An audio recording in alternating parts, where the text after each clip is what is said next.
ওই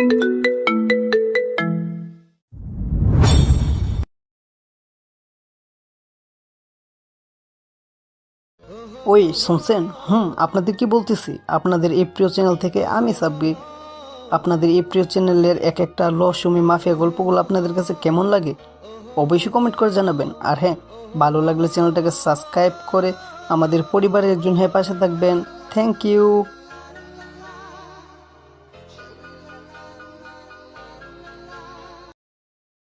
এই রিক্সা যাবে? আমার সামনে এসে বলল কথাটা। জি ম্যাম, যাব। কোথায় যাবেন? সিটি কলেজের সামনে। ভাড়া কিন্তু 30 টাকা ম্যাম। ঠিক আছে, চলো। মেয়েটা রিক্সায় জুটলো আর আমি চালাতে লাগলাম। এবার পরিচয়টা দিই, আমি রাসেল। আর কিছু জানতে হবে না, গল্পে থাকেন জানতে পারবেন। 20 মিনিট পর কলেজের সামনে চলে আসলাম। মেয়েটা নেমে আমাকে 500 টাকার নোট দিল। ম্যাম, আমার কাছে তো ভাঙতি নেই। তোদের মতো ছোট লোকদের এই একটা সমস্যা, কোথাও গেলে ভাঙতে দিতে পারে না। এই নেই, এখানে 20 টাকা আছে, বাকিটা পরে দিব। ম্যাম, ভাড়া তো 30 টাকা। বললাম না ভাঙতি নাই। ঠিক আছে, আমি ভাঙতি নিয়ে আসছি, আপনি টাকাটা দেন। আমি এখন তোর জন্য দাঁড়িয়ে থাকতে পারবো না, আমার ক্লাসের সময় হয়ে গেছে। বলে ভিতরে ঢুকে গেল। আমি আর কিছু না বলে একটা ফার্মেসিতে চলে গেলাম। ওখানে থেকে চাষার ঔষধ নিয়ে বস্তিতে চলে আসলাম। আসার সময় কিছু খাবারও নিয়ে আসলাম। এসে চাচাকে খাবার খাইয়ে দিয়ে ঔষধ খাওয়ালাম। তারপর ফ্রেশ হয়ে একটা কলা খেয়ে কলেজের দিকে রওনা দিলাম। একটা কথা, আমি কিন্তু মুখে মাস্ক পরে রিক্সা চালাই। রিক্সা হচ্ছে চাচার, এতদিন আমার খরচ চালিয়েছে, এখন তিনি অসুস্থ হয়ে পড়েন, তাই রিক্সা নিয়ে আমি সকালে এবং বিকালে বের হই। রিক্সা চালিয়ে নিজের পড়ালেখার খরচ, চাষার ওষুধের খরচ সব জোগাড় করতে হয়। তো যাই হোক, কথা বলতে বলতে কলেজে চলে আসলাম। আজকেও লেট হয়ে গেছে। লেট হওয়ার কারণে আপনারা জানেনই, ক্লাসরুমের সামনে গিয়ে বললাম, may I come in sir? আজকেও লেট? আসো, তোমাকে কিছু বলি না, শুধু তুমি একজন ভালো ছাত্র, তাই বলছি সঠিক টাইমে কলেজ আসবে। আর তোমার জামা কি একটা? স্যার, আমি গরিব মানুষ, নতুন জামা কেনার সামর্থ্য আমার নেই। কলেজের টাকা জোগাড় করতে কষ্ট হয়ে যায়, নতুন জামা কিনবো কি দিয়ে? ঠিক আছে, বসো। আমি পিছনের সিটে গিয়ে বসলাম। আমার সাথে কেউ বন্ধুত্ব করে না, আমি গরিব বলে। তারপর স্যার পড়া শুরু করলেন। হঠাৎ একটা মেয়েকে দেখে অবাক হয়ে গেলাম। ঠিকই ধরেছেন, ওই মেয়েটা যে আমার রিক্সা করে কলেজে এসেছে। তারপরে মেয়েটা আমার সাথেই পড়ে। দেখতে কিন্তু অনেক সুন্দর, কিন্তু অহংকারে ভরা। এই মেয়ের থেকে দূরে দূরে থাকতে হবে। সব ক্লাস শেষ করেছি, কিন্তু একটা ক্লাস করি নাই, কারণ আমাকে রিক্সা নিয়ে কলেজের সামনে আসতে হবে। তাই একটা ক্লাস না করে বেরিয়ে চলে আসলাম। সোজা বস্তিতে চলে গেলাম। তারপর রিক্সা নিয়ে বেরিয়ে পড়লাম। কলেজের সামনে চলে আসলাম। দেখি ওই মেয়েটা আসছে, সাথে আর একটা মেয়ে আমার সামনে এসে দাঁড়িয়ে পড়লো। কি রে, তুই এখনো এখানে দাঁড়িয়ে আছিস 10 টাকার জন্য? না ম্যাম, আমি এইমাত্র আসলাম। ঠিক আছে, তাহলে আমাদের নিয়ে চল। কোথায় যাবে ম্যাম? আরমান শিকদারের বাড়ি। শুনে চমকে উঠলাম। আচ্ছা, একটা কথা জিজ্ঞাসা করতে পারি ম্যাম? কর। আরমান শিকদার আপনার কি হয়? উনি হচ্ছেন আমার বাবার বন্ধু। আমি বিদেশে ছিলাম, তাই ওনার সাথে দেখা করতে পারি নাই, তাই আজকে বাবা বললে ওনার সাথে দেখা করে আসতে। আচ্ছা, আপনার বাবার নাম কি? সাদিয়া গ্রুপ অফ কোম্পানির মালিক রেজাউল করিম, আর তার মেয়ে সাদিয়া আমি। ও ঠিক আছে, চলুন। তার মানে তুমি সাদিয়া, আগের থেকে অনেক সুন্দর হয়ে গেছে। তারপর তাদের নিয়ে যেতে লাগলাম। 30 মিনিট পর আরমান শিকদারের বাড়ির সামনে চলে আসলাম। দারোয়ান দেখি অন্যজন। এই নেই তোর ভাড়া, আগের 20 টাকা সহ। ঠিক আছে ম্যাম। হঠাৎ 3টা গাড়ি আসলো। ঠিকই ধরেছেন, আরমান শিকদারের গাড়ি। উনি মনে হয় অফিস থেকে আসছেন। ওনাকে দেখা যায় না, কারণ গাড়ির গ্লাস কালো। আমি আর দাঁড়িয়ে না থেকে চলে আসলাম। সারাদিন রিক্সা চালিয়ে 450 টাকা পেয়েছি। চাষার ঔষধ আর কিছু কাঁচা বাজার নিয়ে বস্তিতে গেলাম। চাষার জন্য কিছু খাবার এনেছি, তাই ওনাকে খাওয়াতে গেলাম। কিন্তু চাচার শরীর ধরে দেখি পুরোই শরীর ঠান্ডা হয়ে গেছে। নাকের কাছে হাত নেওয়ার পর যেটা দেখলাম, তার জন্য মোটেও প্রস্তুত ছিলাম না। চাচা আর নেই। আমি চাচাকে ধরে কান্না করতে লাগলাম। আমি এখন পুরো এতিম হয়ে গেলাম। চাচা, তুমি আমাকে রেখে কেন চলে গেলে? তুমি কেন আমাকে সাথে করে নিয়ে গেলে না? এখন আমি কি নিয়ে বাঁচবো? তারপর পাশে একটা কবরস্থানে চাচাকে কবর দিলাম। আমি এখন কেমনে থাকবো? দেখতে দেখতে 7 দিন চলে গেল। আমি সারাদিন ঘরে ছিলাম। এই 7 দিনে রিক্সা চালাই নাই। এখন কিছুটা স্বাভাবিক হয়েছি, তাই ভাবলাম এভাবে বসে থাকলে তো চলবে না, আমাকে পড়ালেখা শেষ করতে হবে। সকালে ভোরে ভোরে ঘুম থেকে উঠে ফ্রেশ হয়ে রিক্সা নিয়ে বের হয়ে গেলাম। আর এখন রিক্সা চালিয়ে একটা দোকানে গেলাম। দোকান থেকে একটা কলার পাউরুটি খেয়ে চলে আসলাম। হঠাৎ পিছন থেকে কে যেন ডাকতে লাগলো। আমি তাকে দেখি সাদিয়া ম্যাম আমার সামনে এসে বলল, কিরে, তোকে এতদিন দেখি নাই কেন? আমার চাচা মারা গেছে। আপন বলতে চাচাই আমার সাথে ছিল, তাই এই কয়দিন রিক্সা চালাই নাই। ওহ, তোকে অনেক খুঁজেছি কিন্তু তোকে দেখি নাই। কেন ম্যাম? তুই ওই দিন আমাকে আরমান শিকদারের বাড়িতে নামিয়ে আসার পর এই সার্টিফিকেটটা পেয়েছি। আল্লাহ, তুমি আমাকে এত একটা বিপদ থেকে উদ্ধার করেছো, ধন্যবাদ ম্যাম। তা এখন কোথায় যাবেন? যেন আর কিছু না বলে কথা ঘোরানোর জন্য। এই তো কলেজে। চলুন আপনাকে নামে দিয়ে আসি। ঠিক আছে চল। আর সরি।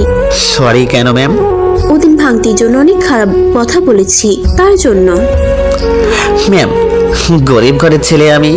রিক্সা আমার একমাত্র টাকা উপার্জনের সঙ্গী। রিক্সা চালালে কত মানুষ কত কিছু কয়, আমাদের ধৈর্য ধরে শুনতে হয়। কারণ আমরা গরিব, তারা বড় লোক, তাদের প্রচুর টাকা, তাদের ক্ষমতা বেশি। তাই যে যা পরে আমরা কিছুই বলি না। আমাদের গাড়ি শুনলেও টাকা ইনকাম করতে হবে। তোর দুনিয়ায় আপন কেউ নেই? আছে, কিন্তু তাদের কাছে আমি মৃত। কেন? ম্যাম, পরে এক সময় বলবো। আপনার কলেজে চলে এসেছে। ও, ম্যাম, আমার কাছে ভাঙতি নাই। মাথা নিচু করে বললাম আমি।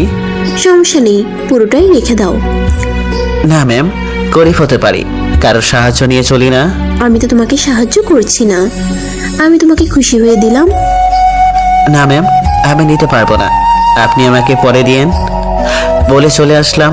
সাদিয়া ম্যামকে কিছু বলতে না দিয়ে বস্তিতে এসে রিক্সা রেখে ফ্রেশ হয়ে ব্যাগটা নিয়ে কলেজে চলে আসলাম। কলেজে ঢুকতেই একটা মেয়ের সাথে ধাক্কা খেয়ে পড়ে গেল। মেয়েটা উঠে এসে করে 2টা থাপ্পড় মেরে দিল। কুত্তার বাচ্চা, তোর সাহস কি করে হয় আমাকে ধাক্কা দিয়ে ফেলে দেওয়ার? আমি ইচ্ছে করে ফেলে দিই নাই আপনাকে। আবার তুই মুখে মুখে তর্ক করছিস? তুই চিনিস আমি কে? আমি হলাম এই এমপির মেয়ে। আমি তো বলছি আমি ইচ্ছে করে ধাক্কা দিই নাই আপনাকে। ঠিক আছে, আমার ভুল হয়ে গেছে, আমাকে মাফ করে দিবেন। তোর মতো ছোট লোকের কোনো মাফ নেই। তুই এখনই আমার জুতোটা পরিষ্কার করে দিবি। আমি কিভাবে পরিষ্কার করে দিব? তোর গায়ের জামাটা খুলে। তাহলে আমি ক্লাস করব কি করে? বেশি কথা বললে তোকে এই কলেজ থেকেই বের করে দেব। আমি আর কোনো কথা না বলে গায়ের জামা খুলে মেয়েটা জুতা পরিষ্কার করে দিলাম। তোকে যেন আমার সামনে আর না দেখি, যা এখান থেকে। আমি আর কোনো কথা না বলে জামাটা ঝেড়ে গায়ে দিয়ে ক্লাসের সামনে চলে গেলাম। মে কামিং স্যার? Yes, come in. তোমার আজকেও লেট, আর তোমার জামার এই অবস্থা কেন? স্যার, তাড়াতাড়ি আসতে পড়ে গিয়েছি, তাই জামা ময়লা হয়ে গেছে। আচ্ছা, আমাকে একটা কথা বলো তো, তোমার প্রতিদিন কলেজে আসতে লেট হয় কেন? আর তুমি এতদিন কলেজে আসো নাই কেন? স্যার, আপন বলতে এক চাচা ছিল, কিছুদিন আগে চাচা মারা যায়, তাই আসতে পারি নাই। একটা হোটেলে কাজ করি, কাজ শেষ করে রাত 12টার পর বাসায় যাই, তাই সকালে উঠতে দেরি হয়ে যায়। সত্যটা বললাম না, তাহলে সবাই আমাকে নিয়ে হাসাহাসি করবে। ঠিক আছে, সিটে গিয়ে বসো। আমি আর কোনো কথা না বলে সিটে গিয়ে বসলাম। স্যার পড়াতে লাগলেন। হঠাৎ একটা মেয়ে দরজায় দাঁড়িয়ে বলল, আসতে পারি স্যার? আরে রিয়া মামনি, আসো। আসতে কোনো সমস্যা হয়নি তো? আর বলেন না স্যার, কলেজে আসতেই একটা ছেলে ধাক্কা দিয়ে ফেলে দিয়েছে, তাই তাকে উচিত শিক্ষা দিয়ে আসলাম। ঠিক কাজ করেছো। তা তোমাদের সাথে পরিচয় করিয়ে দিই, এ হচ্ছে রিয়া, আমাদের এমপির মেয়ে। এতদিন দেশের বাইরে ছিল, আজকে কলেজে নতুন ভর্তি হয়েছে। আমি মেয়েটার দিকে তাকিয়ে অবাক হয়ে গেলাম যে মেয়েটা আমাকে কলেজের থাপ্পড় মেরেছে এইটা ওই মেয়েটা। আমি মাথা নিচু করে ফেললাম। সব ক্লাস শেষ করে বাইরে আসলাম।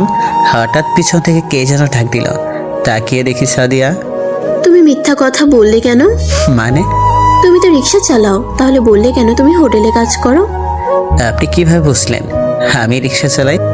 তুমি সকালে আমাকে কি বলছো মনে আছে? তুমি বললে না তোমার আপন বলতে এক চাচা ছিল, আর কিছুদিন আগে মারা গেছে। যখন তুমি স্যারের কাছে বললে তখন আমি বুঝে ফেলেছি তুমি সেই ছেলে। আপনি প্লিজ কাউকে বলবেন না, তা না হলে সবাই আমাকে অনেক কিছু বলবে। তুমি তো আর চুরি করছো না, কাজ করে খাও। ঠিক আছে, আমি কাউকে বলবো না। অনেক ধন্যবাদ আপনাকে। তুমি আমাকে আপনি করে বলছো কেন? আমরা তো একই সাথে পড়ি, আমাকে নাম ধরে ডাকবে। আমি সাধারণ একজন রিক্সা চালক, আপনি অনেক বড় লোক, আপনাকে আমি নাম ধরে ডাকি কিভাবে? কেন, গরিবরা কি মানুষ না? আর সব বড় লোকের মতো আমি না। ওই দিন একটা বান্ধবীর সাথে তর্ক করে আসছি, তাই তোমার উপর রেগে গেছি। একটা কথা মনে রাখবে, ক্ষমতা আর টাকা থাকলে মানুষ বড় হয় না, ভালোবাসা থাকতে হয়। কিন্তু কোনো কিন্তু নয়, আজ থেকে তুমি আমার বন্ধু। এখন থেকে আমার নাম ধরে ডাকবে আর তুই করে বলবে। আমার সাথে বন্ধুত্ব করলে কলেজের ছাত্রছাত্রী আপনাকে অনেক কিছু বলবে। আমার কারো কথায় কিছু যায় আসে না, আমি যেটা বলছি সেটাই হবে। আচ্ছা ঠিক আছে, তাহলে আমি এখন যাই, আমাকে রিক্সা নিয়ে বের হতে হবে। তোর আজকে থেকে রিক্সা চালানো বন্ধ। তাহলে আমি চলবো কি করে? আমার পড়ালেখার খরচ চালাবো কিভাবে? আজকে থেকে তোর সব দায়িত্ব আমার। করোনা করছেন? আমি তোকে করুণা করছি না, তুই পড়ালেখা শেষ করে চাকরি করে আমার সব টাকা দিয়ে দিবি। আপনি আমার জন্য এত কিছু কেন করছেন? ওই যে বন্ধু, বন্ধু হয়ে বন্ধুর জন্য কিছু করতে পারবো না? আর তুই মনে হয় আমাকে বন্ধু মানতে পারিস নাই। কেন? আপনি তো আজ থেকে আমার বন্ধু। তাহলে তুই আমাকে আপনি করে কেন বলছিস? ঠিক আছে, এখন থেকে তুই করে বলবো। ঠিক আছে, চল দুজন একসাথে যাই। চল। তারপর দুইজনে কলেজ থেকে বেরিয়ে আসলাম। কলেজ থেকে বেরিয়ে এসে একটা রিক্সা নিয়ে আমাকে মার্কেটে নিয়ে গেল, আমার জন্য কিছু জামা কাপড় কিনলো। আমি মানা করছি, তারপরও জোর করে নিল। তারপর একটা রেস্টুরেন্টে ঢুকে খাবার খেলো। রেস্টুরেন্ট থেকে বেরিয়ে এসে একটা রিক্সা নিয়ে আমার বস্তিতে চলে আসলাম। ও রেস্টুরেন্ট থেকে একটা পার্সেল নিল সাদিয়া। তুই এখানে থাকিস?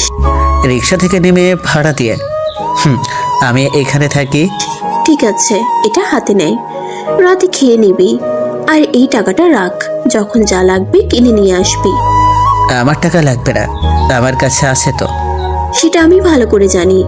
এখন যা, আর তোর মোবাইল নাম্বার দেয়। আমি তো মোবাইল চালাই না। ও ঠিক আছে, আমি এখন যাই, সকালে আমি এসে তোকে নিয়ে কলেজ যাব। তারপর সাদিয়া চলে গেল আর আমি বস্তির ভিতরে চলে গেলাম। তারপর দেখলাম কত টাকা, দেখি 10,000 টাকা। আমি বালিশের নিচে রেখে দিলাম। দেখতে দেখতে 1 মাস চলে গেল। এখন সাদিয়ার সাথে অনেক ভালো বন্ধুত্ব হয়ে গেছে, আমার অনেক খেয়াল রাখে। আমি চুরি করে মাঝে মাঝে রিক্সা নিয়ে বের হই, কারণ সাদিয়ার সাথে সবসময় টাকা চাইতে কেমন যেন লাগে। ও, সাদিয়া আমাকে একটা ফোন কিনে দিয়েছে তার সাথে কথা বলার জন্য।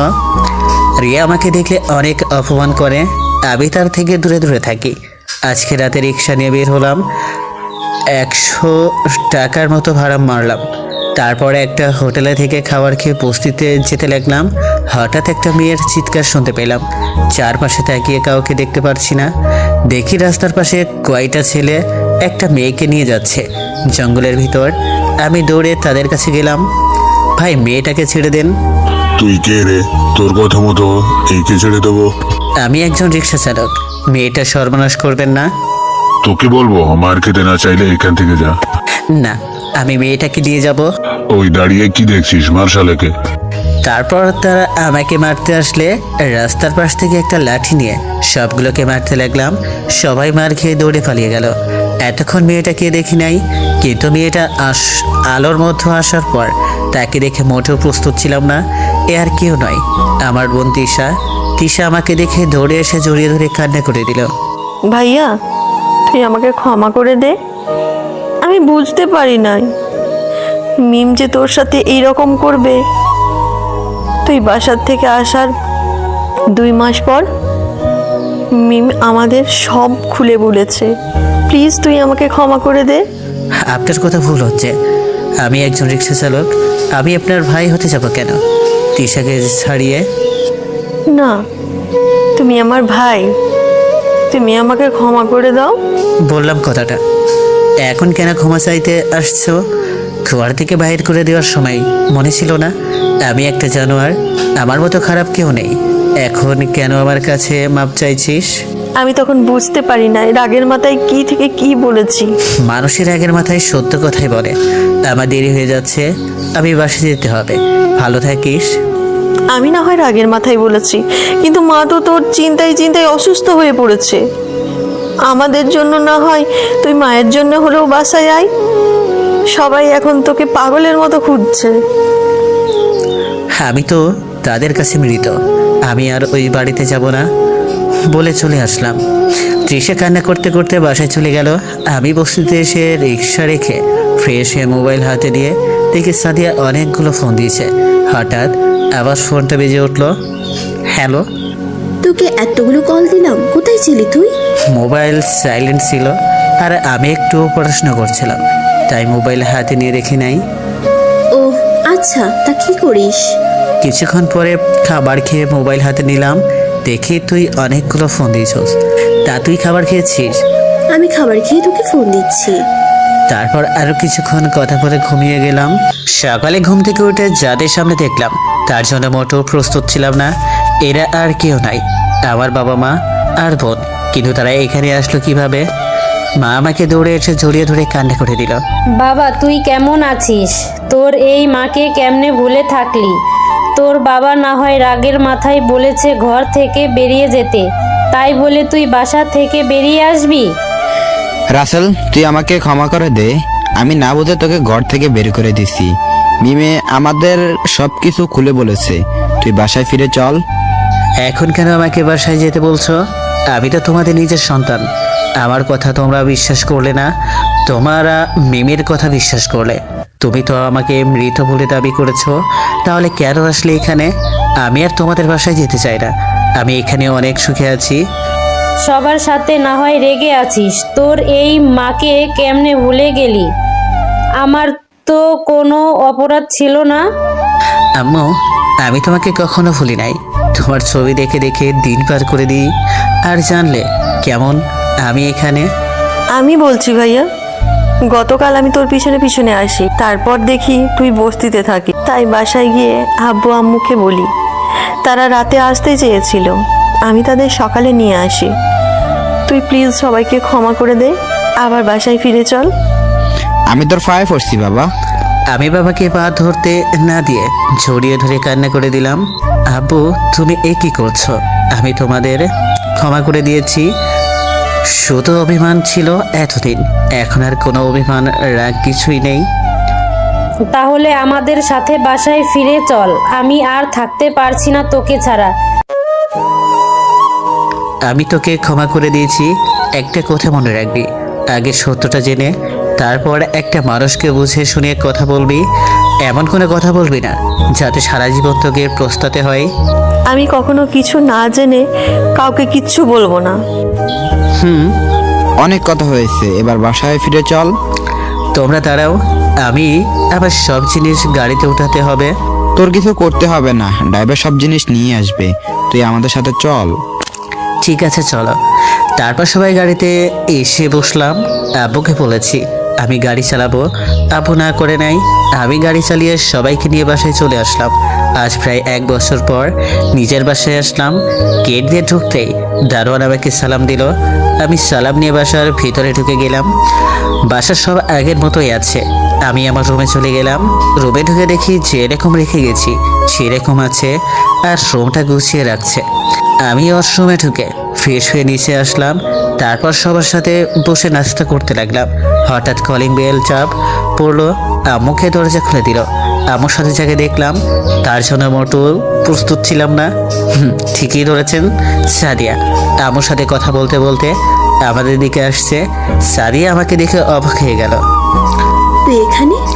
আমার বাসা। আমি থাকবো না তো কে থাকবে? তোর বাসা মানে? আরে সাদিয়া, তুই ওকে চিনছিস না? ও তো আমাদের রাসেল, তোর ছোটবেলার খেলার সাথী। কিন্তু তোমরা বলেছিলে ও দেশের বাইরে গেছে পড়ালেখা করার জন্য, আর তুই আমাকে চিনিস? তোকে আমি প্রথম যেদিন এই বাসায় নিয়ে আসি তখন তোকে কি বলেছিলাম মনে আছে? আমি বলেছি না আরমান শিকদার তোর কি হয়? তখন তুই কি বলেছিলি? আমি তখন তোকে চিনি। তাহলে আমাকে বললি না কেন? আর তুই রিক্সা চালিয়েছিস কেন? সেটা তোকে পরে বলবো, এখন বস, সবার সাথে নাস্তা কর। তারপর সাদিয়া সবার সাথে বসে নাস্তা করলো। নাস্তা করে আমি রুমে চলে আসলাম, সাদিয়াও আমার রুমে আসলো। এবার বল, কি কারণে তুই বাহিরে ছিলি আর কেন রিক্সা চালিয়েছিস? তাহলে শোন, 1 বছর আগে ফ্ল্যাশব্যাক। তোর সাহস হয় কি করে আমাকে কিস করার? একটা থাপ্পড় দিয়ে বললাম মিমকে। আমি তোকে ভালোবাসি, তাই তোকে কিস করছি। কিন্তু আমি তো তোকে ভালোবাসি না। তুই কেন আমাকে ভালোবাসতে পারবি না? আমি দেখতে খারাপ? তুই জানিস আমার পিছনে কত ছেলে ঘোরে, কিন্তু আমি তো তোকে ভালোবাসি। প্লিজ রাসেল, আমাকে তুই ফিরিয়ে দিস না। আমার হাত ধরে বলল মিম। আমি কি বলেছি তুই দেখতে খারাপ? তুই অনেক সুন্দর, তুই আমার থেকে আর ভালো ছেলে পাবি। আমি তোর থেকে ভালো ছেলে চাই না, আমি তোকে চাই। কিন্তু আমি তোকে ভালোবাসতে পারবো না। কেন তুই আমাকে ভালোবাসতে পারবি না? একজনকে ভালোবাসি, তাকে আমি ছোটকাল থেকেই ভালোবাসে আসছি। কে সে, আমি কি জানতে পারি? ওটা তোর না জানলেও চলবে, আমি তোকে কখনো ভালোবাসতে পারবো না। তুই আমার না হলে আমি তোকে কারো হতে দিব না, কথাটা মনে রাখিস। বলে আমার রুম থেকে বেরিয়ে গেল। এবার আপনাদের পড়ি। মিম হচ্ছে আমার মামাতো বোন। মা বাবা তাকে আমাদের বাসায় নিয়ে এসে পড়ালেখা করায়। মিম আমাকে ভালোবাসে, সে আমাকে অনেকবার বলেছে, কিন্তু আমি তাকে না করে দিয়েছি।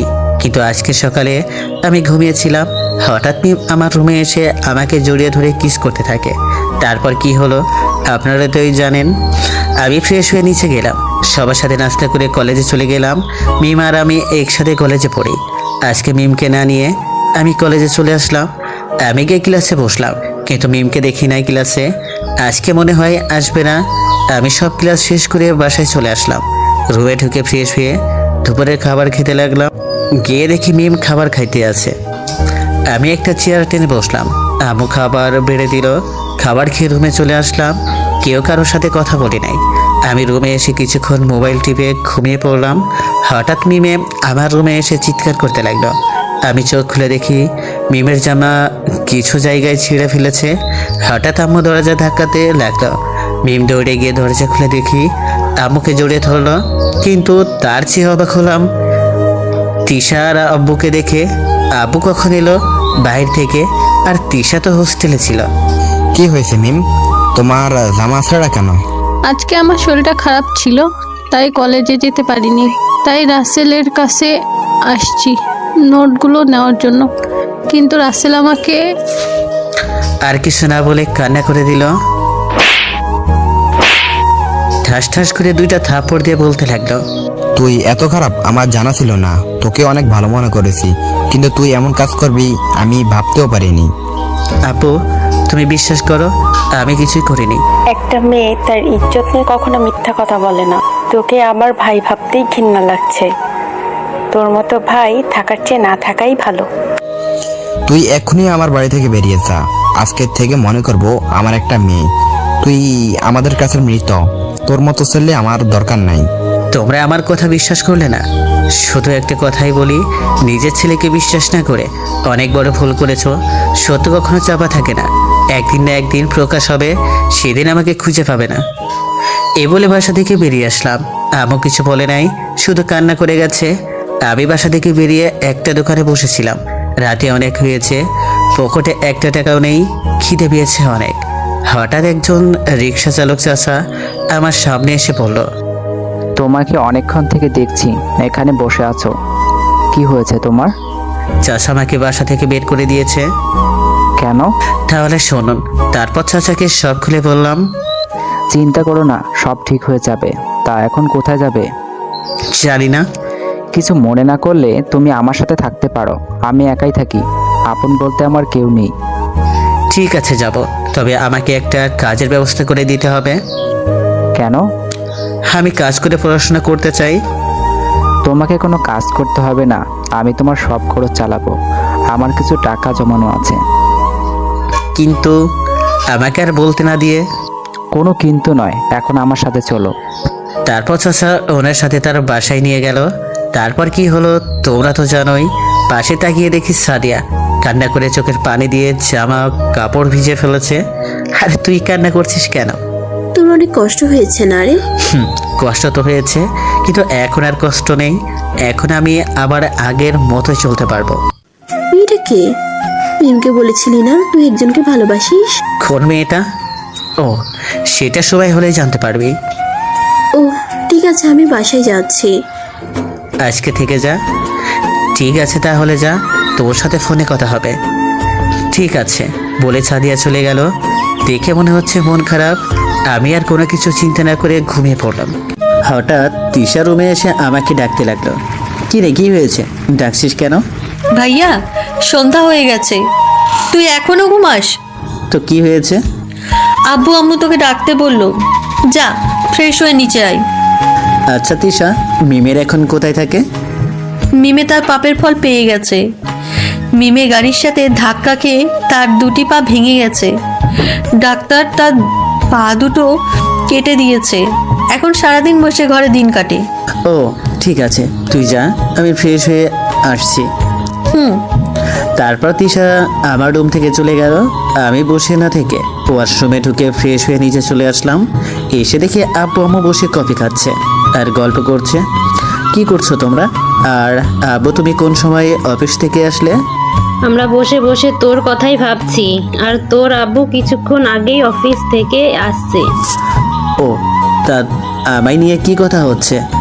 তুই অনেক কষ্ট করেছিস বাইরে এতদিন, তাই নিয়ে তোর মার সাথে কথা বলছি। যেটা গেছে ওইটা নিয়ে কথা না বলাই ভালো। ঠিক আছে, বলবো না। রহিমা, রাসেলকে একটা কফি দিয়ে যাও। তা এখন কি করবি বাবা? কি আর করব, পড়ালেখা শেষ করব। এখন কি আগের কলেজে পড়বি না কি অন্য কলেজে? না বাবা, আমি যে কলেজে আছি ওটাতেই পড়বো। তোর যা খুশি। আরও কিছুক্ষণ কথা বলে রুমে চলে আসলাম। রুমে এসে সাদিয়াকে ফোন দিলাম, কিন্তু সাদিয়া ফোন ধরছে না। কিছুক্ষণ ফোন দিলাম কিন্তু সে ধরছে না। হঠাৎ তিশা আমাকে ডাকতে ডাকতে রুমে আসলো। কি রে, কি হয়েছে? সাদিয়া আপু হাত কেটে ফেলেছে, অনেক রক্ত বের হচ্ছে। এখন তাকে হাসপাতালে নিয়ে গেছে। কি? সাদিয়া হাত কাটলো কেন?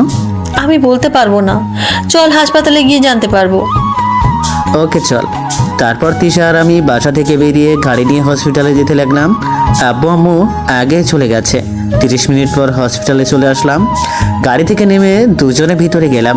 ভিতরে গিয়ে দেখি সবাই বাইরে দাঁড়িয়ে আছে। দেখি আন্টি আঙ্কেল কান্না করছে। আঙ্কেল কি হয়েছে সাদিয়ার? তুমি কে? আর তোমাকে তো চিনতে পারলাম না। ও হচ্ছে আমাদের ছেলে রাসেল। তুমি রাসেল? আমি বলতে পারবো না। কেন সাদিয়া হাত কেটেছে? কিছুক্ষণ পর ডাক্তার বের হয়ে আসলো। ডাক্তার, সাদিয়ার কি অবস্থা? দেখুন, প্রচুর রক্ত বের হচ্ছে। আমরা 2 ব্যাগ রক্ত ব্যবস্থা করেছি, আরো 2 ব্যাগ রক্ত লাগবে। তা না হলে রোগীকে বাঁচানো সম্ভব হবে না। ডাক্তার, রক্তের গ্রুপ কি?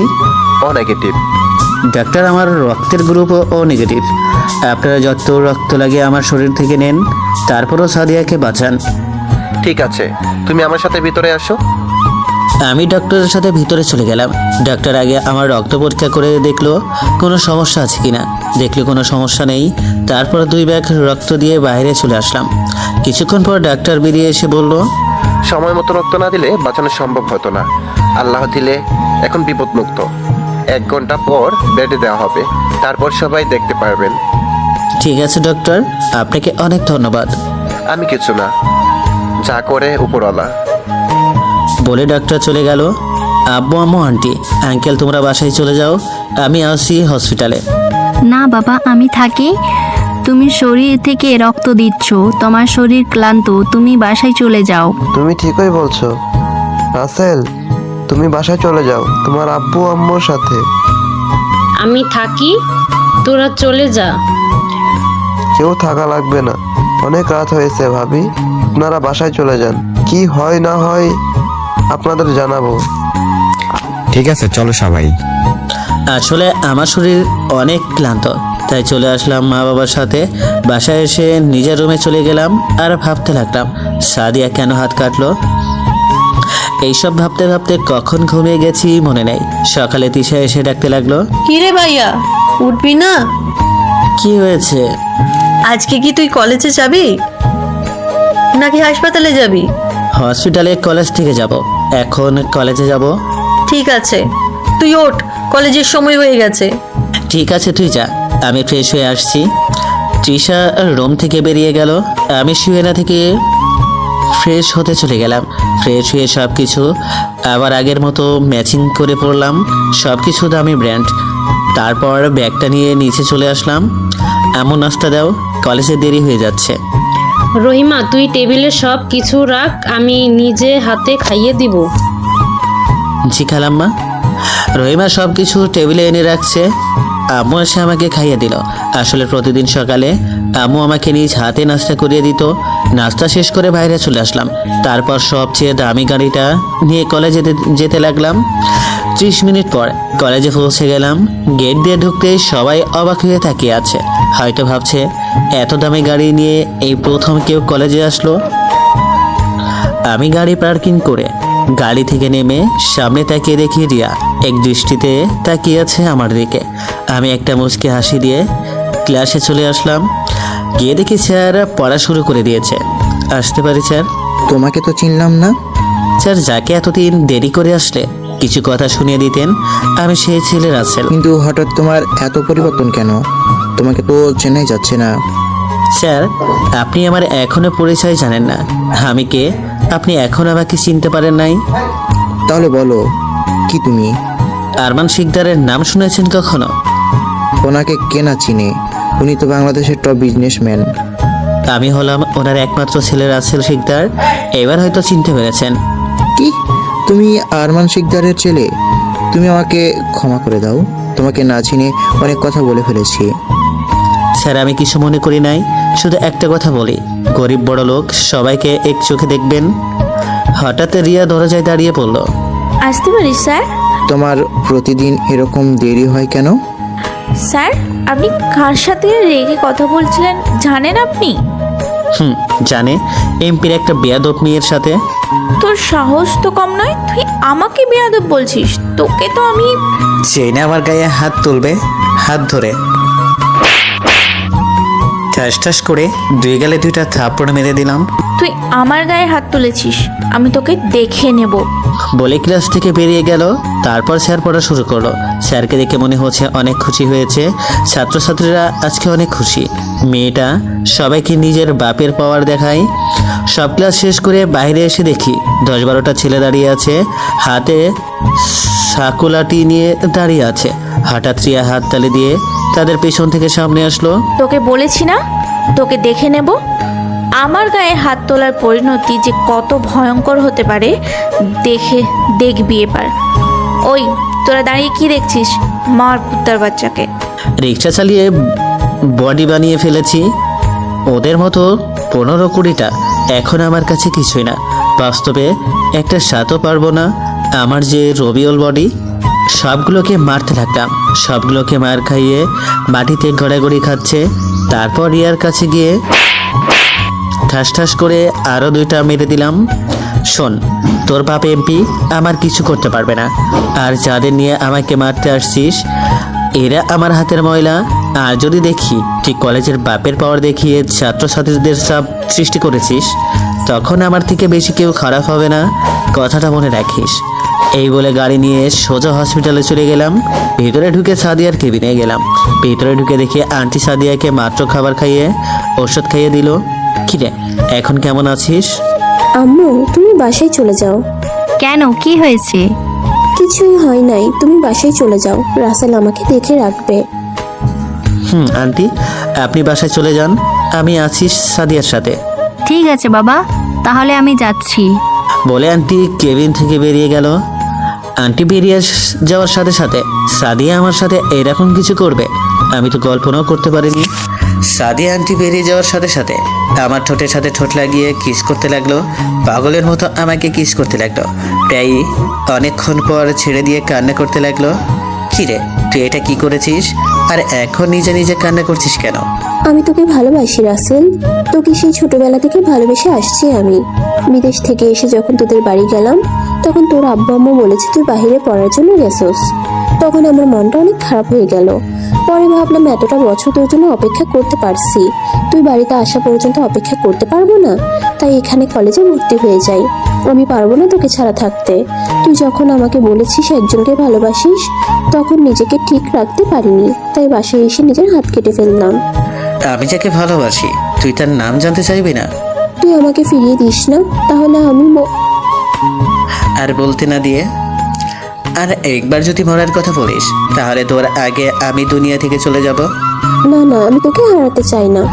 আজ পর্যন্ত আমি কাউকে ভালোবাসি নাই, একমাত্র তোকে ভালোবাসি বলে তোকে আমি ও ছোট্টকাল থেকে ভালোবেসে আসছি। তাহলে বললি না কেন? তখন বলি নাই, আমি মনে করেছি তুইও আমার পরিবারের মতো খারাপ ভাববি, তাই বলি নাই। আমি তো এই ব্যাপারে কিছু শুনি নাই, আমার বিশ্বাস ছিল তুই এমন কাজ জীবনেও করবি না। আচ্ছা এখন এসব কথা বাদ দেই। আর একটা কথা, এখন দুইজনকে তুমি করে বলবো। ঠিক আছে, আমাকে কখনো ভুলে যেও না, আমি তোমাকে অনেক ভালোবাসি। আর রাত নয় চাঁদ, আমি সেই চাঁদের আলো। তুমি মাটি নাও ফুল, আমি সেই ফুলের কলি। তুমি আকাশ নাও মেঘ, আমি সেই মেঘের বৃষ্টি। তুমি এইভাবে মিশে থাকবো, তুমি আমার আমি। একটা আকাশে অনেক তারা, একটা জীবন দুঃখে ভরা, অনেক রকম প্রেমের ভুলের জন্য জীবন দিব, তবুও আমি তোমারই রব। আরো কিছুক্ষণ দুইজনকে জড়িয়ে ধরে কথা বললাম। দেখতে দেখতে 3 দিন চলে গেল। সাদিয়া এখন পুরোপুরি সুস্থ, তাকে নিয়ে তাদের বাসায় চলে আসলাম। এই 3 দিন আমি কলেজে যাইনি, শুধু সাদিয়ার সেবা করেছি। সাদিয়াকে তার রুমে শুয়ে দিয়ে যেই না আমি উঠতে যাব, তখন সাদিয়া আমাকে খাটে ফেলে দিয়ে বুকের উপর উঠে বসলো। কি করছো তুমি? কেউ দেখে ফেলবে। দেখলে দেখুক, তাতে আমার কি, আমি আমার মনের মানুষের সাথে সব করতে পারি। এখনো কিন্তু বিয়ে হয়নি। তাহলে বিয়ে করে ফেলো, তোমাকে ছাড়া একটা মিনিট ভালো লাগে না। আগে পড়ালেখা শেষ করো তারপর। ঠিক আছে, এখন আমার পাওনা দিয়ে দাও। আচ্ছা তোমার এত রোমান্টিকতা কোথা থেকে আসে? আমি এরকমই, আমি তো অন্য কারো কাছে চাচ্ছি না, তোমার কাছে চাচ্ছি। না আমি এখন পারবো না। তোমার কিছু করতে হবে না, যা করার আমিই করতেছি। বলে আমার ঠোঁটের সাথে ঠোঁট দুটো এক করে দিল। নিজেকে আর সামলাতে পারলাম না, আমি তার ডাকে সাড়া দিতে লাগলাম। সাদিয়া অনেক গভীরে চলে যেতে লাগলো। আমি তাকে ধাক্কা দিয়ে সরিয়ে ফেললাম। সাদিয়া তুমি এটা কি করতে চাইছিলে? এখনো কিন্তু আমাদের বিয়ে হয় নাই। আমি নিজেকে কন্ট্রোল করতে পারছি না। তুমি এসব করলে আমাকে কিন্তু তুমি পাবে না। আমি তো আর তোমাকে ছেড়ে চলে যাচ্ছি না। আমার ভুল হয়ে গেছে, আমি আর এমন ভুল করব না, প্লিজ তুমি আমাকে মাফ করে দাও। ঠিক আছে, এখন আমি বাসায় যাচ্ছি, ফোনে কথা হবে। আর একটু থাকো না। না এখন তো তোমার সাথে প্রতিদিন দেখা হবে। ঠিক আছে যাও, বাসায় গিয়ে আমাকে ফোন দিবে, আমি তোমার ফোনের অপেক্ষায় থাকবো। আচ্ছা ঠিক আছে জানো। তারপর সাদিয়ার রুম থেকে বেরিয়ে আঙ্কেল আন্টিকে বলে গাড়ি নিয়ে নিজের বাসায় চলে আসলাম। আঙ্কেল আন্টি অনেক করে বলেছে থাকার জন্য, আমি বলেছি পরে এক সময় এসে থেকে যাব। বাসায় এসে কলিং বেল চাপ দিলাম। তিশা এসে দরজা খুলে দিল। তিশার সাথে কিছুক্ষণ দুষ্টুমি করে নিজের রুমে চলে গেলাম। রাতে খাবার খেয়ে সাদিয়ার সাথে কিছুক্ষণ কথা বলে ঘুমিয়ে গেলাম। হঠাৎ সকালবেলা বুকের উপর ভারী কিছু অনুভব করলাম। চোখ খুলে যাকে দেখলাম তাকে দেখে আমি পুরোই অবাক হয়ে গেলাম। ঠিকই ধরেছেন সাদিয়া, তুমি কখন এলে? আর আমাকে জড়িয়ে ধরে শুয়ে আছো কেন? কেউ দেখে ফেলবে। সাদিয়াকে সরাতে চেষ্টা করলাম কিন্তু পারলাম না। তোমাকে ছাড়া ভালো লাগছে না, তাই সকাল সকাল তোমার বাসায় চলে আসলাম। এসে দেখি তুমি এখনো ঘুমে, তাই না ডেকে তোমাকে জড়িয়ে ধরে শুয়ে পড়লাম। আচ্ছা ঠিক আছে, এখন ওঠো, কেউ রুমে চলে আসবে। না, আমার থেকে অনেক ভালো লাগছে এভাবে থাকতে। ভাবি, এখনো হারামিটাকে ওঠাতে পারলাম না। ভাবি মানে? এখন কিছু জানে না, সাদিয়া আপু আমাকে সব বলেছে। এখন বাহানা না করে তাড়াতাড়ি ওঠ, কলেজে যাবি না? তুমি যাও তিশা, আমি আর রাসেল একসাথে আসছি। ওকে ভাবি। বলে চলে গেল রুম থেকে। তুমি তিশাকে সব বলে দিয়েছো কেন? কোনো সমস্যা নেই, তুমি গিয়ে ফ্রেশ হয়ে আসো, দুজনে নাস্তা করে একসাথে কলেজে যাব। তারপর ফ্রেশ হয়ে নাস্তা করে দুজনে কলেজে চলে গেলাম। গাড়ি পার্কিং করে দুজনে গাড়ি থেকে নেমে ক্লাসে চলে গেলাম, কিন্তু অবাক করার বিষয় হলো রিয়াকে দেখলাম না। সব ক্লাস শেষ করে দুইজনে একসাথে কলেজ থেকে বেরিয়ে আসলাম। সারাদিন দুইজনে মিলে ঘুরলাম। রাত অনেক হয়ে গেছে, তাই দুজনে বাসায় যেতে লাগলাম। হঠাৎ রাস্তার মাঝখানে কয়েকটা ছেলে লাঠি আরও অনেক কিছু নিয়ে দাঁড়িয়ে আছে। আমি গাড়ি দাঁড় করিয়ে সাদিয়াকে গাড়িতে রেখে তাদের সামনে গেলাম। সাদিয়া কিছু বলতে পারবে না, কারণ সাদিয়া গাড়িতে ঘুমিয়ে গেছে। কি ব্যাপার, রাস্তার মাঝখানে দাঁড়িয়ে আছিস কেন? কেন আমাকে মারবি? আমি কি করেছি তোদের সাথে? তুই আমাদের কিছুই করিস না, তোকে মারার অর্ডার পেয়েছি। কে পাঠিয়েছে তোদের? তোকে মারার জন্য এমপির মেয়ে পাঠিয়েছে। কিন্তু তোরা কি আমাকে চিনিস? আমি কে? তোকে চেনার আমাদের টাইম নেই। ওই তোরা দাঁড়িয়ে আছিস কেন? মার শালাকে। পরে সবগুলো ছেলে আমাকে মারতে আসে। তারা ছিল প্রায় 15-20 জন এর মতো।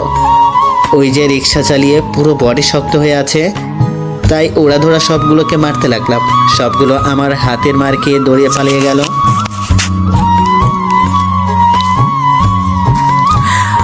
আমি গাড়ি চালিয়ে সাদিয়াকে তাদের বাসায় দিয়ে সোজা এমপির বাসায় চলে গেলাম। গিয়ে কলিং বেল চাপ দিলাম। কাজের লোক এসে দরজা খুলে দিল।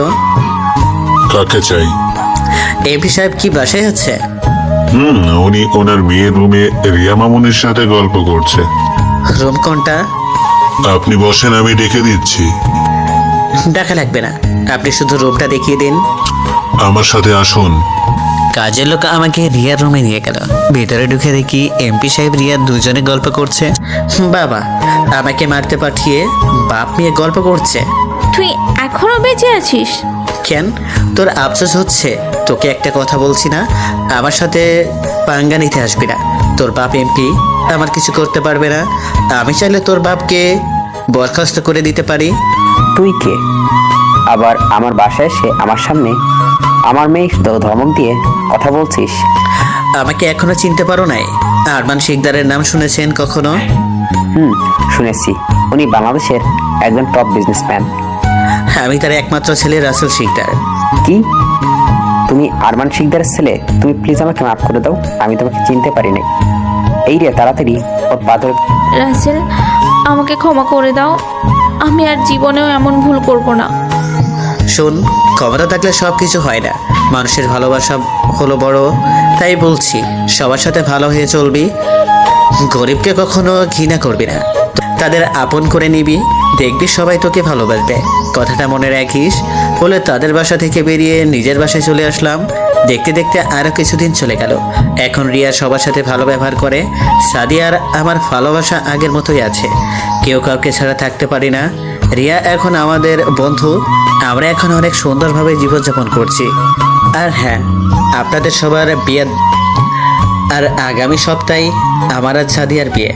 আর হ্যাঁ, সকাল ভিউয়ার্সদেরকে একটাই কথা বলবো, আমাদের বিয়েতে আপনাদের দাওয়াত রইল, আসবেন কিন্তু। আর গল্পটা কেমন লাগলো অবশ্যই কমেন্ট করে জানাবেন। এই রিক্সা যাবে? আমার সামনে এসে বলল কথাটা। জি ম্যাম, যাব। কোথায় যাবেন? সিটি কলেজের সামনে।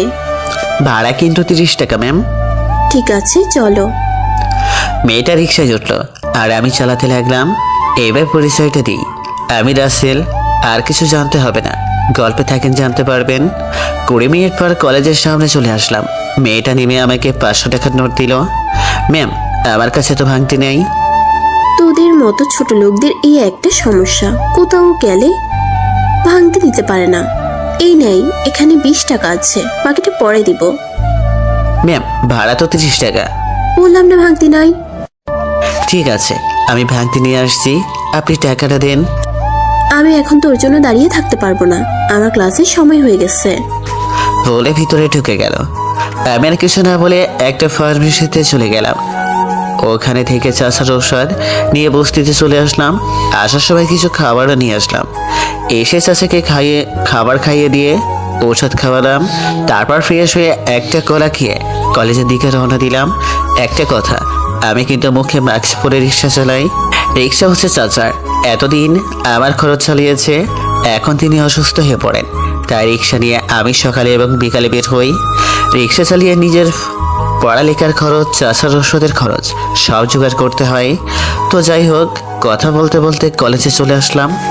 আজকেও লেট হয়ে গেছে। লেট হওয়ার কারণে আপনারা জানেনই, ক্লাসরুমের সামনে গিয়ে বললাম, মে কামিং স্যার? আজকেও লেট? আসো, তোমাকে কিছু বলি না, শুধু তুমি একজন ভালো ছাত্র, তাই বলছি সঠিক টাইমে কলেজ আসবে। আর তোমার জামা কি একটা? স্যার, আমি গরিব মানুষ, নতুন জামা কেনার সামর্থ্য আমার নেই। কলেজের টাকা জোগাড় করতে কষ্ট হয়ে যায়, নতুন জামা কিনবো কি দিয়ে? ঠিক আছে, বসো। আমি পিছনের সিটে গিয়ে বসলাম। আমার সাথে কেউ বন্ধুত্ব করে না, আমি গরিব বলে। তারপর স্যার পড়া শুরু করলেন। হঠাৎ একটা মেয়েকে দেখে অবাক হয়ে গেলাম। ঠিকই ধরেছেন, ওই মেয়েটা যে আমার রিক্সা করে কলেজে এসেছে। তারপরে মেয়েটা আমার সাথেই পড়ে। দেখতে কিন্তু অনেক সুন্দর, কিন্তু অহংকারে ভরা। এই মেয়ের থেকে দূরে দূরে থাকতে হবে। সব ক্লাস শেষ করেছি, কিন্তু একটা ক্লাস করে নাই, কারণ আমাকে রিক্সা নিয়ে কলেজের সামনে আসতে হবে। তাই একটা ক্লাস না করে বেরিয়ে চলে আসলাম। সোজা বস্তিতে চলে গেলাম। তারপর রিক্সা নিয়ে বেরিয়ে পড়লাম।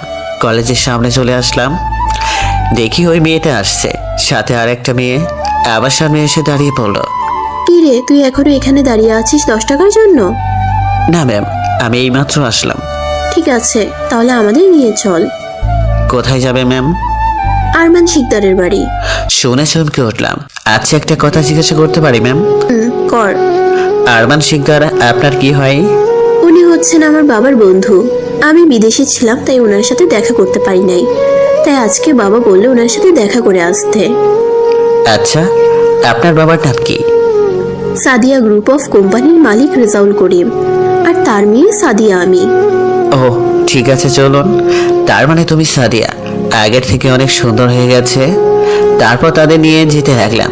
30 মিনিট পর আরমান শিকদারের বাড়ির সামনে চলে আসলাম। দারোয়ান দেখি অন্যজন। এই নেই তোর ভাড়া, আগের 20 টাকা সহ। ঠিক আছে ম্যাম। হঠাৎ 3টা গাড়ি আসলো। ঠিকই ধরেছেন, আরমান শিকদারের গাড়ি। উনি মনে হয় অফিস থেকে আসছেন। ওনাকে দেখা যায় না, কারণ গাড়ির গ্লাস কালো। আমি আর দাঁড়িয়ে না থেকে চলে আসলাম। সারাদিন রিক্সা চালিয়ে 450 টাকা পেয়েছি। চাচার ওষুধ আর কিছু কাঁচা বাজার নিয়ে বস্তিতে গেলাম। চাচার জন্য কিছু খাবার এনেছি, তাই ওনাকে খাওয়াতে গেলাম। কিন্তু চাচার শরীর ধরে দেখি পুরোই শরীর ঠান্ডা হয়ে গেছে। নাকের কাছে হাত নেওয়ার পর যেটা দেখলাম, তার জন্য মোটেও প্রস্তুত ছিলাম না। চাচা আর নেই। আমি চাচাকে ধরে কান্না করতে লাগলাম। আমি এখন পুরো এতিম হয়ে গেলাম। চাচা, তুমি আমাকে রেখে কেন চলে গেলে? তুমি কেন আমাকে সাথে করে নিয়ে গেলে না? এখন আমি কি নিয়ে বাঁচবো? তারপর পাশে একটা কবরস্থানে চাচাকে কবর দিলাম। আমি এখন কেমনে থাকবো? দেখতে দেখতে 7 দিন চলে গেল। আমি সারাদিন ঘরে ছিলাম। এই 7 দিনে রিক্সা চালাই নাই।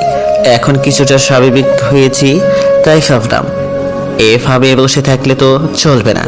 আমাকে পড়ালেখা শেষ করতে হবে। সকালে ভোরে ভোরে ঘুম থেকে উঠে ফ্রেশ হয়ে রিক্সা নিয়ে বের হয়ে গেলাম। আর এখন রিক্সা চালিয়ে একটা দোকানে গেলাম। দোকান থেকে একটা কলার পাউরুটি খেয়ে চলে আসলাম। হঠাৎ পিছন থেকে কে যেন ডাকতে লাগলো। আমি তাকে দেখি সাদিয়া ম্যাম আমার সামনে এসে বলল, কি রে, তোকে এতদিন দেখি নাই কেন? আমার চাচা মারা গেছে। এখন বলতে চাচাই আমার সাথে ছিল, তাই এই কয়দিন রিক্সা চালাই নাই। ওহ, তোকে অনেক খুঁজেছি, কিন্তু তোকে দেখি নাই। কেন ম্যাম? তুই ওই দিন আমাকে আরমান শিকদারের বাড়িতে নামিয়ে আসার পর এই সার্টিফিকেটটা পেয়েছি। আল্লাহ, তুমি আমাকে এত একটা বিপদ থেকে উদ্ধার করেছো, ধন্যবাদ ম্যাম। তা এখন কোথায় যাবেন? যেন আর কিছু না বলে কথা ঘোরানোর জন্য। এই তো কলেজে। চলুন, আপনাকে নামিয়ে দিয়ে আসি। ঠিক আছে, চল। আর সরি। সরি কেন ম্যাম? ওদিন ভাঙতির জন্য অনেক খারাপ কথা বলেছি, তার জন্য। ম্যাম, গরিব ঘরের ছেলে আমি। রিক্সা আমার একমাত্র টাকা উপার্জনের সঙ্গী। রিক্সা চালালে কত মানুষ কত কিছু কয়, আমাদের ধৈর্য ধরে শুনতে হয়। কারণ আমরা গরিব, তারা বড় লোক। তাদের প্রচুর টাকা, তাদের ক্ষমতা বেশি। তাই যে যা পড়ে আমরা কিছুই বলি না। আমাদের গালি শুনলেও টাকা ইনকাম করতে হবে। তোর দুনিয়ায় আপন কেউ নেই? আছে, কিন্তু তাদের কাছে আমি মৃত। কেন? ম্যাম, পরে এক সময় বলবো। আপনার কলেজে চলে এসেছে। ও ম্যাম, আমার কাছে ভাঙতি নাই। মাথা নিচু করে বললাম আমি। সমস্যা নেই, পুরোটাই রেখে দাও। না ম্যাম, গরিব হতে পারি, কারোর সাহায্য নিয়ে চলি না। আমি তো তোমাকে সাহায্য করছি না, আমি তোমাকে খুশি হয়ে দিলাম। না ম্যাম, আমি নিতে পারবো না, আপনি আমাকে পরে দিয়েন বলে চলে আসলাম। সাদিয়া ম্যামকে কিছু বলতে না দিয়ে বস্তিতে এসে রিক্সা রেখে ফ্রেশ হয়ে ব্যাগটা নিয়ে কলেজে চলে আসলাম। কলেজে ঢুকতেই একটা মেয়ের সাথে ধাক্কা খেয়ে পড়ে গেল। মেয়েটা উঠে এসে করে 2টা থাপ্পড় মেরে দিল। কুত্তার বাচ্চা, তোর সাহস কি করে হয় আমাকে ধাক্কা দিয়ে ফেলে দেওয়ার? আমি ইচ্ছে করে ফেলে দিই নাই আপনাকে। আবার তুই মুখে মুখে তর্ক করছিস? তুই চিনিস আমি কে? আমি হলাম এই এমপির মেয়ে। আমি তো বলছি আমি ইচ্ছে করে ধাক্কা দিই নাই আপনাকে। ঠিক আছে, আমার ভুল হয়ে গেছে, আমাকে মাফ করে দিবেন। তোর মতো ছোট লোকের কোনো মাফ নেই। তুই এখনই আমার জুতোটা পরিষ্কার করে দিবি। আমি কিভাবে পরিষ্কার করে দিব? তোর গায়ের জামাটা খুলে। তাহলে আমি ক্লাস করব কি করে? বেশি কথা বললে তোকে এই কলেজ থেকেই বের করে দেব। আমি আর কোনো কথা না বলে গায়ের জামা খুলে মেয়েটা জুতো পরিষ্কার করে দিলাম। তোকে যেন আমার সামনে আর না দেখি, যা এখান থেকে। আমি আর কোনো কথা না বলে জামাটা ঝেড়ে গায়ে দিয়ে ক্লাসের সামনে চলে গেলাম। মে কামিন স্যার? Yes come in. তোমার আজকেও লেট, আর তোমার জামার এই অবস্থা কেন? স্যার, তাড়াতাড়ি আসতে পড়ে গিয়েছি, তাই জামা ময়লা হয়ে গেছে। আচ্ছা, আমাকে একটা কথা বলো তো, তোমার প্রতিদিন কলেজে আসতে লেট হয় কেন? আর তুমি এতদিন কলেজে আসো না কেন? স্যার, আপন বলতে এক চাচা ছিল, কিছুদিন আগে চাচা মারা যায়, তাই আসতে পারি নাই। একটা হোটেলে কাজ করি, কাজ শেষ করে রাত 12টার পর বাসায় যাই, তাই সকালে উঠতে দেরি হয়ে যায়। সত্যটা বললাম না, তাহলে সবাই আমাকে নিয়ে হাসাহাসি করবে। ঠিক আছে, সিটে গিয়ে বসো। আমি আর কোনো কথা না বলে সিটে গিয়ে বসলাম। স্যার পড়াতে লাগলেন। হঠাৎ একটা মেয়ে দরজায় দাঁড়িয়ে বলল, আসতে পারি স্যার? আরে রিয়া মামনি, আসো। আসতে কোনো সমস্যা হয়নি তো? আর বলেন না স্যার, কলেজে আসতেই একটা ছেলে ধাক্কা দিয়ে ফেলে দিয়েছে, তাই তাকে উচিত শিক্ষা দিয়ে আসলাম। ঠিক কাজ করেছো। তা তোমাদের সাথে পরিচয় করিয়ে দিই, এ হচ্ছে রিয়া, আমাদের এমপির মেয়ে। এতদিন দেশের বাইরে ছিল, আজকে কলেজে নতুন ভর্তি হয়েছে। আমি মেয়েটার দিকে তাকিয়ে অবাক হয়ে গেলাম যে মেয়েটা আমাকে কলেজে থাপ্পড় মেরেছে এইটা ওই মেয়েটা। আমি মাথা নিচু করে ফেললাম। সব ক্লাস শেষ করে বাইরে আসলাম, হঠাৎ পিছন থেকে কে যেন ঢাক দিল। তাকিয়ে দেখি সাদিয়া। তুমি মিথ্যা কথা বললে কেন? মানে? তুমি তো রিক্সা চালাও, তাহলে বললে কেন তুমি হোটেলে কাজ করো? আপনি কিভাবে বুঝলেন আমি রিক্সা চালাই? তুমি সকালে আমাকে কি বলছো মনে আছে? তুমি বললে না তোমার আপন বলতে এক চাচা ছিল, আর কিছুদিন আগে মারা গেছে। যখন তুমি স্যারের কাছে বললে, তখন আমি বুঝে ফেলেছি তুমি সেই ছেলে। আপনি প্লিজ কাউকে বলবেন না, তা না হলে সবাই আমাকে অনেক কিছু বলবে। তুমি তো আর চুরি করছো না, কাজ করে খাও। ঠিক আছে, আমি কাউকে বলবো না। অনেক ধন্যবাদ আপনাকে। তুমি আমাকে আপনি করে বলছো কেন? আমরা তো একই সাথে পড়ি, আমাকে নাম ধরে ডাকবে। আমি সাধারণ একজন রিক্সা চালক, আপনি অনেক বড় লোক, আপনাকে আমি নাম ধরে ডাকি কিভাবে? কেন, গরিবরা কি মানুষ না? আর সব বড় লোকের মতো আমি না। ওই দিন একটা বান্ধবীর সাথে তর্ক করে আসছি, তাই তোমার উপর রেগে গেছি। একটা কথা মনে রাখবে, ক্ষমতা আর টাকা থাকলে মানুষ বড় হয় না, ভালোবাসা থাকতে হয়। কিন্তু কোনো কিন্তু নয়, আজ থেকে তুমি আমার বন্ধু। এখন থেকে আমার নাম ধরে ডাকবে আর তুই করে বলবে। আমার সাথে বন্ধুত্ব করলে কলেজের ছাত্রছাত্রী আপনাকে অনেক কিছু বলবে। আমার কারো কথায় কিছু যায় আসে না, আমি যেটা বলছি সেটাই হবে। আচ্ছা ঠিক আছে, তাহলে আমি এখন যাই, আমাকে রিক্সা নিয়ে বের হতে হবে। তোর আজকে থেকে রিক্সা চালানো বন্ধ। তাহলে আমি চলবো কি করে? আমার পড়ালেখার খরচ চালাবো কিভাবে? আজকে থেকে তোর সব দায়িত্ব আমার। করুণা করছেন? আমি তোকে করুণা করছি না, তুই পড়ালেখা শেষ করে চাকরি করে আমার সব টাকা দিয়ে দিবি। আপনি আমার জন্য এত কিছু কেন করছেন? ওই যে বন্ধু, বন্ধু হয়ে বন্ধুর জন্য কিছু করতে পারবো না? আর তুই মনে হয় আমাকে বন্ধু মানতে পারিস নাই। কেন? আপনি তো আজ থেকে আমার বন্ধু। তাহলে তুই আমাকে আপনি করে কেন বলছিস? ঠিক আছে, এখন থেকে তুই করে বলবো। ঠিক আছে, চল দুজন একসাথে যাই। চল। তারপর দুইজনে কলেজ থেকে বেরিয়ে আসলাম। কলেজ থেকে বেরিয়ে এসে একটা রিক্সা নিয়ে আমাকে মার্কেটে নিয়ে গেল, আমার জন্য কিছু জামা কাপড় কিনলো। আমি মানা করছি, তারপরও জোর করে নিল। তারপর একটা রেস্টুরেন্টে ঢুকে খাবার খেলো। রেস্টুরেন্ট থেকে বেরিয়ে এসে একটা রিক্সা নিয়ে আমার বস্তিতে চলে আসলাম। ও রেস্টুরেন্ট থেকে একটা পার্সেল নিল সাদিয়া। তুই এখানে থাকিস? রিক্সা থেকে নেমে ভাড়া দিয়ে। আমি এখানে থাকি। ঠিক আছে, এটা হাতে নেয়, রাতে খেয়ে নিবি, আর এই টাকাটা রাখ, যখন যা লাগবে কিনে নিয়ে আসবি। আমার টাকা লাগবে না, আমার কাছে আছে তো। সেটা আমি ভালো করে জানি। এখন যা, আর তোর মোবাইল নাম্বার দেয়। আমি তো মোবাইল চালাই না। ও ঠিক আছে, আমি এখন যাই, সকালে আমি এসে তোকে নিয়ে কলেজ যাব। তারপর সাদিয়া চলে গেল আর আমি বস্তির ভিতরে চলে গেলাম। তারপর দেখলাম কত টাকা, দেখি 10,000 টাকা। আমি বালিশের নিচে রেখে দিলাম। দেখতে দেখতে 1 মাস চলে গেল। এখন সাদিয়ার সাথে অনেক ভালো বন্ধুত্ব হয়ে গেছে, আমার অনেক খেয়াল রাখে। আমি চুরি করে মাঝে মাঝে রিক্সা নিয়ে বের হই, কারণ সাদিয়ার সাথে সবসময় টাকা চাইতে কেমন যেন লাগে।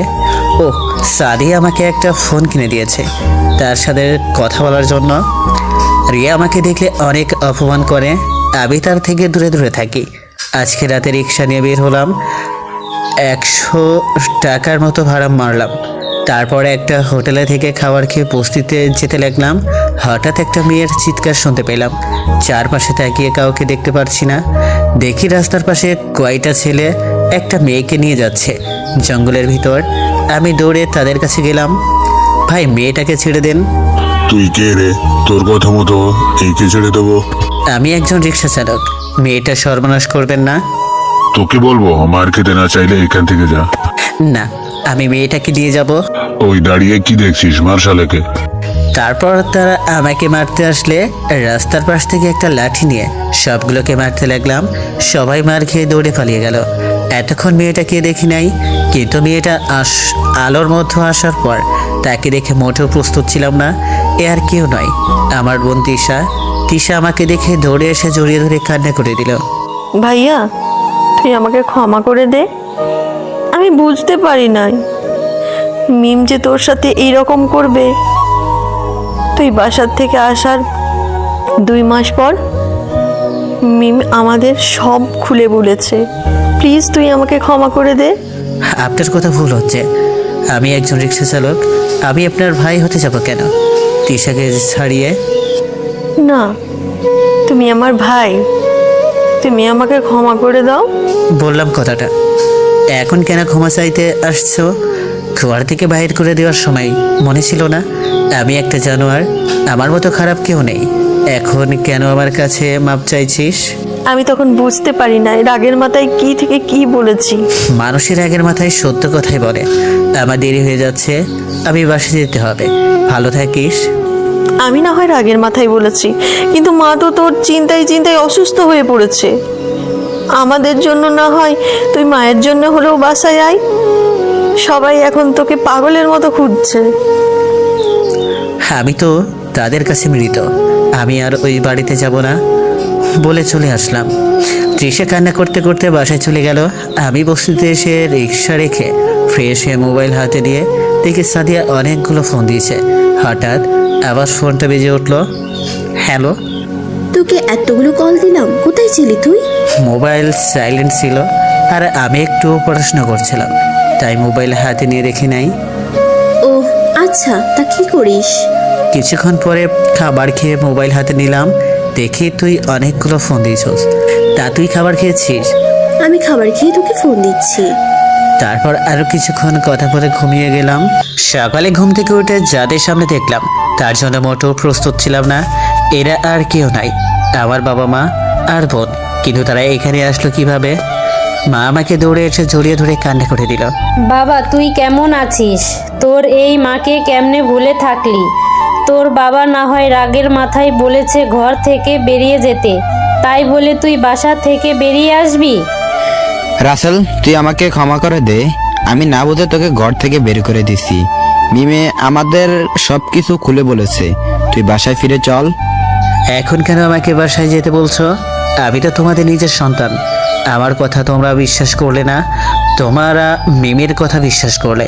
তুমি তো আমাকে মৃত বলে দাবি করেছো, তাহলে কেন আসলে এখানে? আমি আর তোমাদের বাসায় যেতে চাই না, আমি এখানে অনেক সুখে আছি। সবার সাথে না হয় রেগে আছিস, তোর এই মাকে কেমনে ভুলে গেলি? আমার তো কোনো অপরাধ ছিল না। আম্মু, আমি তোমাকে কখনো ভুলি নাই। তোমার ছবি দেখে দেখে দিন পার করে দিই। আর জানলে কেমন আমি এখানে? আমি বলছি ভাইয়া, গতকাল আমি তোর পিছনে পিছনে আসি, তারপর দেখি তুই বস্তিতে থাকি। তাই বাসায় গিয়ে আব্বু আম্মুকে বলি, তারা রাতে আসতে চেয়েছিল, আমি তাদের সকালে নিয়ে আসি। তুই প্লিজ সবাইকে ক্ষমা করে দে, আবার বাসায় ফিরে চল।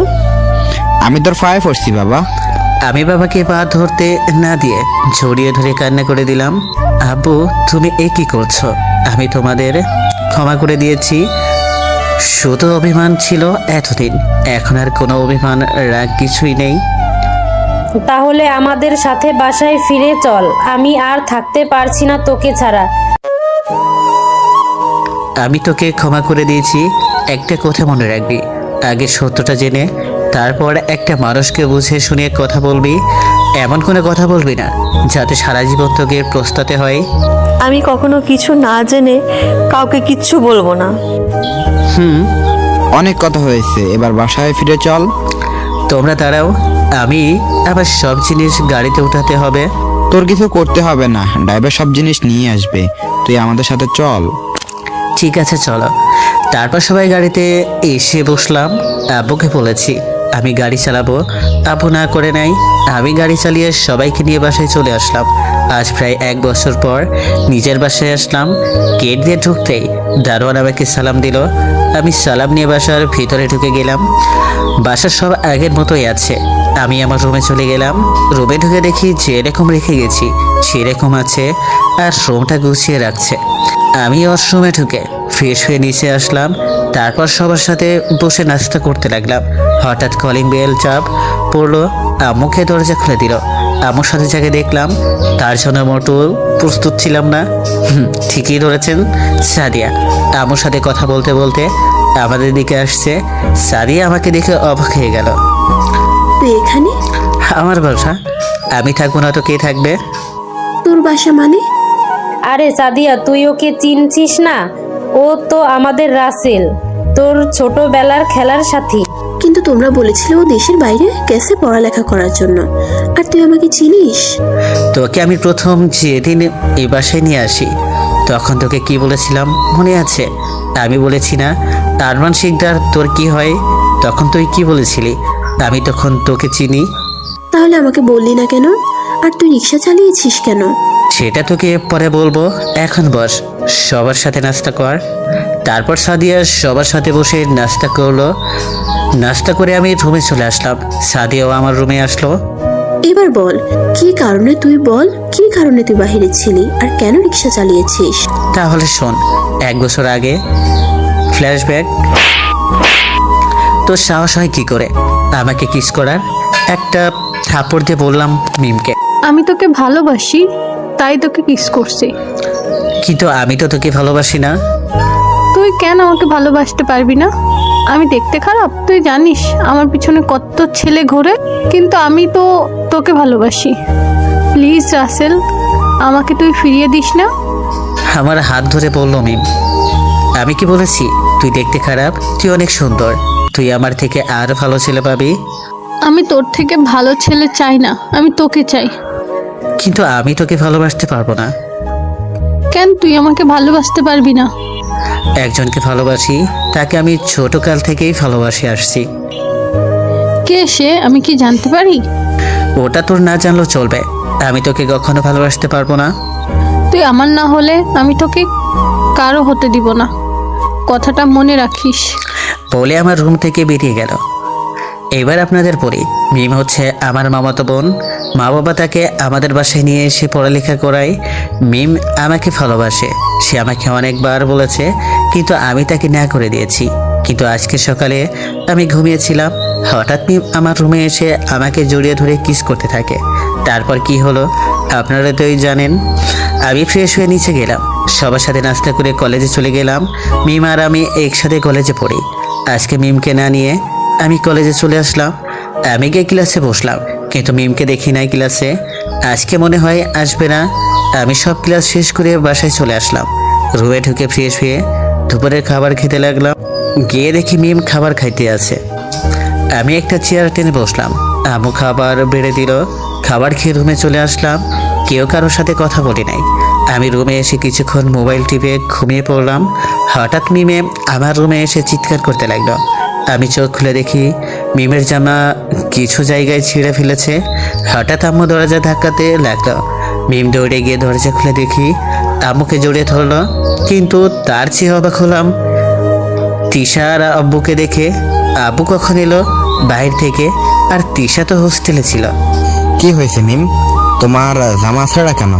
আজকে আমার শরীরটা খারাপ ছিল, তাই কলেজে যেতে পারিনি।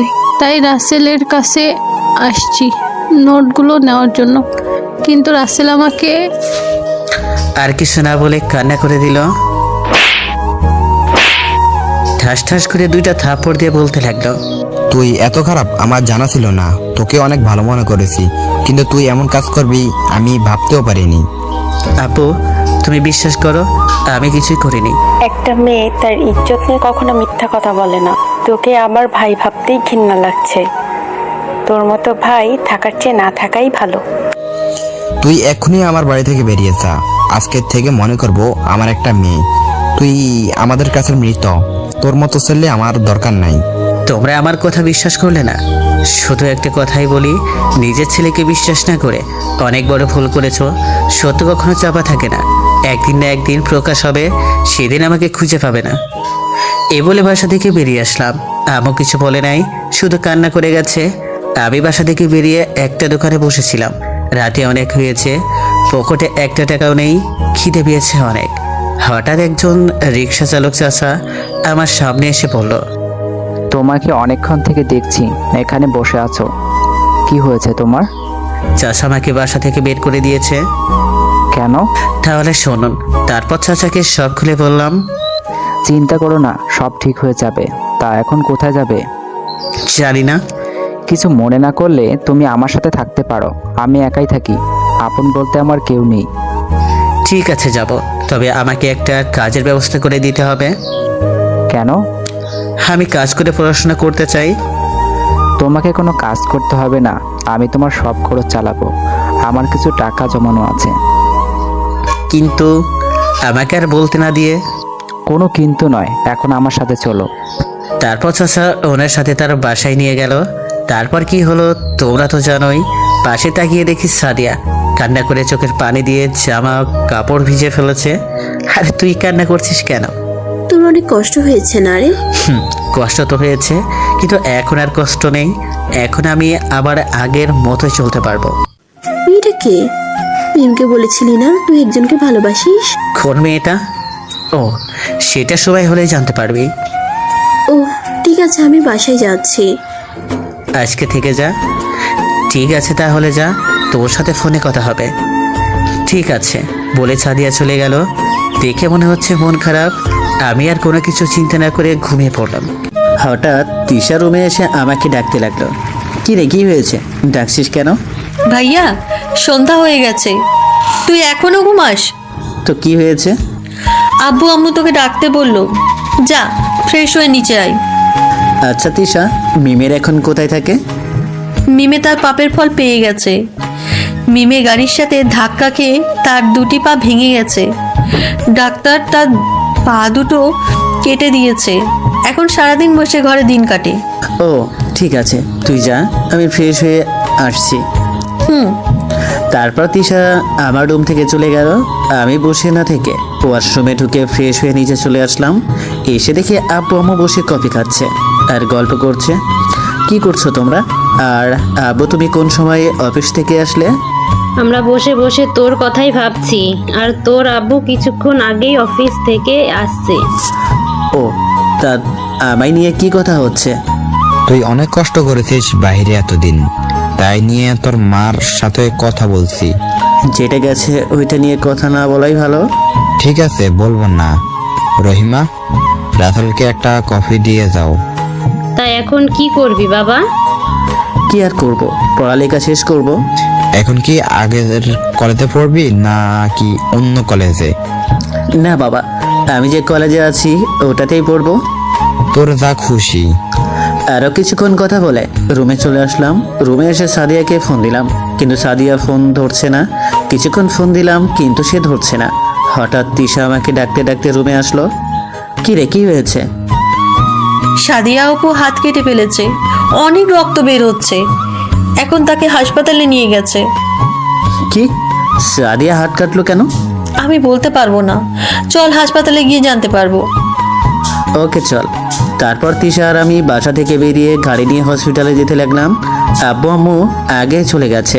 30 মিনিট পর হসপিটালে চলে আসলাম। গাড়ি থেকে নেমে দুজনে ভিতরে গেলাম। ভিতরে গিয়ে দেখি সবাই বাইরে দাঁড়িয়ে আছে। দেখি আন্টি আঙ্কেল কান্না করছে। আঙ্কেল, কি হয়েছে সাদিয়ার? তুমি কে? আর তোমাকে তো চিনতে পারলাম না।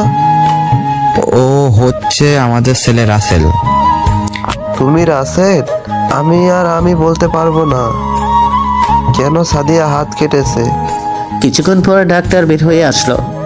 ডাক্তার, সাদিয়ার কি অবস্থা? দেখুন, প্রচুর রক্ত বের হচ্ছে। আমরা 2 ব্যাগ রক্ত ব্যবস্থা করেছি, আরো 2 ব্যাগ রক্ত লাগবে। তা না হলে রুগীকে বাঁচানো সম্ভব হবে না।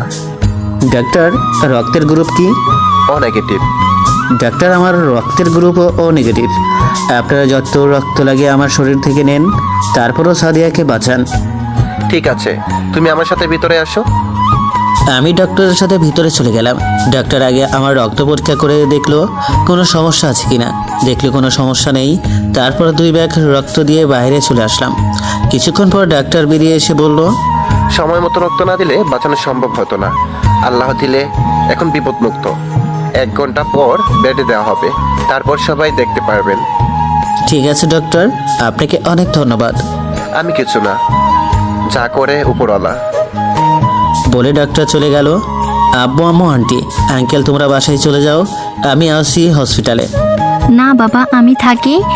তুমি শরীর থেকে রক্ত দিচ্ছ, তোমার শরীর ক্লান্ত, তুমি বাসায় চলে যাও। তুমি ঠিকই বলছো রাসেল, তুমি বাসায় চলে যাও তোমার আব্বু আম্মুর সাথে। আমি থাকি, তোরা চলে যা। কেউ থাকা লাগবে না, অনেক রাত হয়েছে ভাবি, আপনারা বাসায় চলে যান। কি হয় না হয় আপনাদের জানাবো। ঠিক আছে, চলো সবাই। আসলে আমার শরীর অনেক ক্লান্ত, তাই চলে আসলাম মা বাবার সাথে। বাসায় এসে নিজের রুমে চলে গেলাম আর ভাবতে লাগলাম সাদিয়া কেন হাত কাটলো। এইসব ভাবতে ভাবতে কখন ঘুমিয়ে গেছি মনে নেই। সকালে তিশা এসে ডাকতে লাগলো, কি রে ভাইয়া, উঠবি না? কি হয়েছে? আজকে কি তুই কলেজে যাবি নাকি হাসপাতালে যাবি? হসপিটালে, কলেজ থেকে যাব। এখন কলেজে যাব। ঠিক আছে, তুই ওঠ, কলেজের সময় হয়ে গেছে। ঠিক আছে, তুই যা, আমি ফ্রেশ হয়ে আসছি। তৃষা রুম থেকে বেরিয়ে গেল। আমি শুয়েনা থেকে ফ্রেশ হতে চলে গেলাম। ফ্রেশ হয়ে সব কিছু আবার আগের মতো ম্যাচিং করে পড়লাম, সব কিছু দামি ব্র্যান্ড। তারপর ব্যাগটা নিয়ে নিচে চলে আসলাম।